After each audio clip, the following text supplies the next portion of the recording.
Welcome everybody to our first alumni spotlight. Is we're going to be recognizing 50 years of Case Western Reserve athletics, and not only the actual Case Western Reserve athletics, but the history of the schools that got us to Case Western Reserve. And we have one of the alumni of one of those two schools here with us today, Dr. James Wyant, 1965 graduate of the Case Western Reserve, or pardon me, of the Case Institute of Technology, chair of the CWRU Board of Trustees, and professor emeritus and founding dean of the College of Optical Sciences at the University of Arizona. Jim ran cross country and track at CIT. He was an 8-time letter winner and a 2016 inductee into the Spartan Club Hall of Fame. Jim, thank you for joining us today.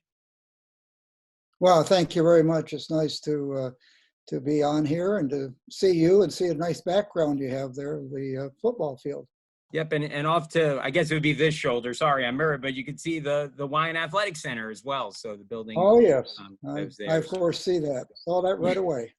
Yep. By the way, I do apologize if at any point in this video, if you hear a dog barking or a baby crying or if a cat jumps in front of the screen. It's interesting times to be doing these.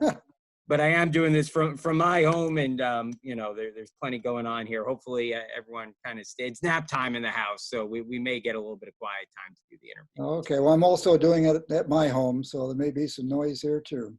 We'll both go with the punches here, I guess, as we go along. But so if you could just start off and tell us a little bit about what brought you to CIT to begin with. Tell us a little bit about how you found the school, why you chose it, why you went there. Like I said, what brought you to the Case Institute of Technology? Okay, well, I was always interested in science things, and I wanted to major either in physics or electrical engineering. And as I looked around, I grew up in northwestern Ohio, and as I looked around, it seemed like that Case Institute of Technology was the best school in the area of science. And so I applied, and luckily I was accepted. Mentioned before you ran track and cross country here. One of my favorite stories, and I've heard you tell it before. I don't know if if a lot of people have, but about how you became a member of the track team, how Coach Sudak found you, and we'll certainly talk a little bit more about Coach Sudak later. But can you tell us that story about how Coach Sudak found you and how you became a member of the team? Oh yes, I always enjoy telling this story.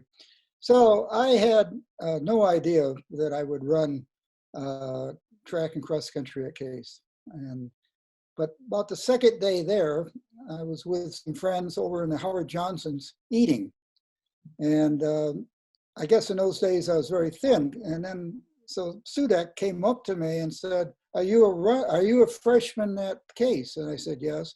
He said, "Are you a runner?" I said, "Well, I've run a little bit, but not much." He said, "You're going to run cross country for us?" I said, No, I'm not going to do that."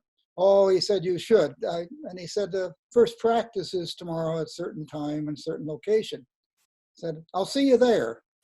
And I said, "Oh, I'm not too sure what I said, but in my mind, I had no idea in the world of showing up." So the next day I didn't show up. So that evening, I got a phone call from Sudak, and he said, "You missed the first practice. I'll see you tomorrow. You better show up." And so I did show up. And it was wonderful. I had so much fun, both cross country and track. It was just a tremendous amount of enjoyment. Well, if you could tell us a little bit too about what running cross country and track was like at that point and what the state of college athletics was. I imagine, and you've obviously stayed very involved with the school and with the program, but I imagine it was a little different back then than it is now as well. Well, we didn't have much for indoor facilities, for sure. We had no place to run inside. And so even in the winter time, we'd have to run outside. And we'd wear our stockings on our hands for gloves and running down the sidewalk and trying not to fall on the ice. And it was quite an experience. And the track was not a quarter-mile track. It was a fifth-mile track, and of course, cinders. So facilities were nothing like they are now at Case Western Reserve. Yeah, I got to imagine that cinder track did some numbers on your knees over the course of 4 years of running on it too. Well, I had fallen down a couple of times on it. That wasn't good either. Yeah. So, if you could tell us a little bit and tell us about that relationship that you had with Coach Sudak. I know that that's something that was very special to you over your time, not only at Case, but once you left, it's something that really tied you to the school for a number of years. What was he like as a person? What was your relationship with him like? For someone, I kind of came to Case Western Reserve too late to actually meet Coach Sudak. What was he like as a person? Oh, he was just a wonderful person. He really cared about us as students. He knew uh, we had labs sometimes that would run late in the afternoon, and practice sometimes would be for cross country. It would even be when it was almost dark. And regardless how late we were getting there because of labs we had to do, he was always there waiting for us. If we had any problems, he was always just a great friend, a wonderful person to talk to, and kind of a crazy guy, to tell you the truth. He was just fantastic. Did you remain in touch with him over the years after you left? Did you keep in touch with him? I kept in touch with him a little bit, but not nearly as much as I wish I had. Um, I came back to see him a couple of times over the years, but I wish I'd come back many more times because he was just such a fantastic person. Is there a story, a competition story that sticks out in your mind from your time at Case Western Reserve, whether it was a practice, or pardon me, at CIT, whether it was a practice or a meet or anything in particular? Did you have kind of a story from a moment or something that really rings true, a number of years later? Well, I remember one story he used to say when um, we had beaten another team pretty badly, and he didn't want us to brag about it or anything. He said, "You should never kick a sick dog," and that was his way of saying we should, be polite to these people and not brag about how well we had done. For sure. Um, how did your time at CIT, how did that influence your life going forward, both as a student athlete and what lessons did you take forward from that? Well, I mean, one thing it did for me is that I've stayed in pretty good shape my entire life because of, I think partly because of Sudak, because he, got us to run and taught us the importance of staying in good physical condition.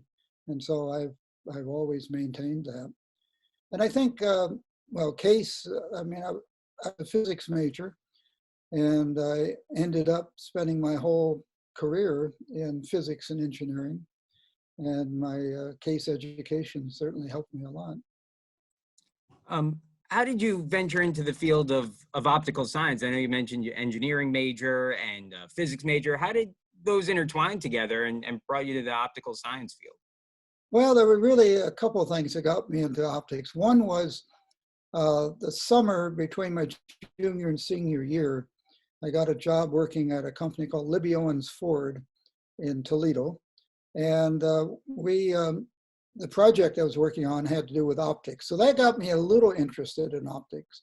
So then I came back for my senior year, and at the very first physics lab class we had, uh, Professor Hoffman showed us a laser and a hologram. Now the hologram was just and that's the first time in my life I'd ever seen a laser. And the hologram was just a cloudy piece of glass.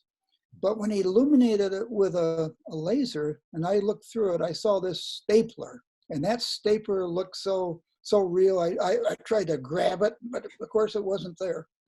So I said, I have to learn more about these holograms and how they work.